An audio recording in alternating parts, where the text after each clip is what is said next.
Boss, sorry to keep you waiting. We finally finished analyzing that yellow cake Cipher was moving.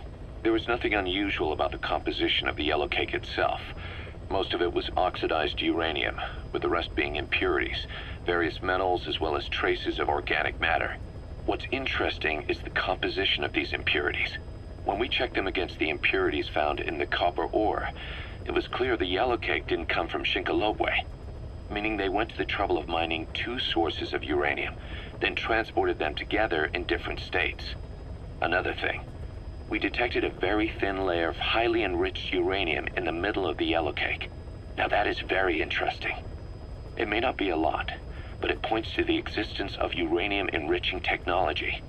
After all, yellow cake can't naturally produce highly enriched uranium. If they could mass produce this, they'd be just one step away from a gun barrel type nuclear bomb. But uranium enrichment requires advanced technology and a large-scale facility. If that kind of place existed in Zaire, the Soviet Union wouldn't sit idly by. And there's another question.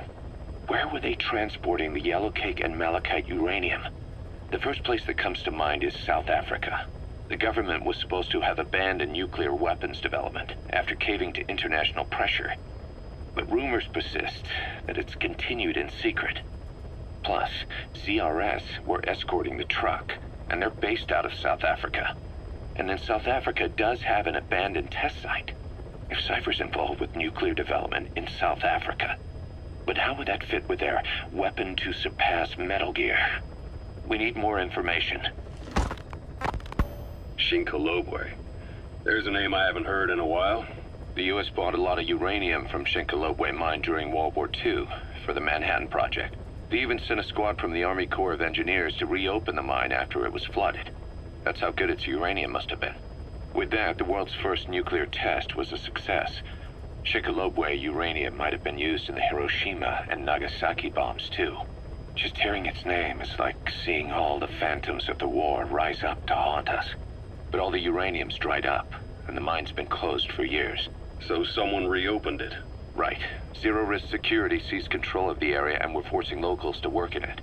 And the Zairean government was getting a slice of what they took in exchange for looking the other way. Mobutu has to finance his tastes somehow. He'll gladly sell the rights to some old mine. The question is, why would zero-risk security do this kind of thing? Or rather, why were their employers, Cipher, interested in an abandoned mine? Maybe getting trace amounts of uranium, yet to the naked eye it appears to be ordinary malachite, meaning security would be lax. Not a very efficient way of obtaining it, but easier to move. But how would they enrich it at its destination? Did the yellow cake really have a layer of highly enriched uranium in it? Having trouble believing it? No.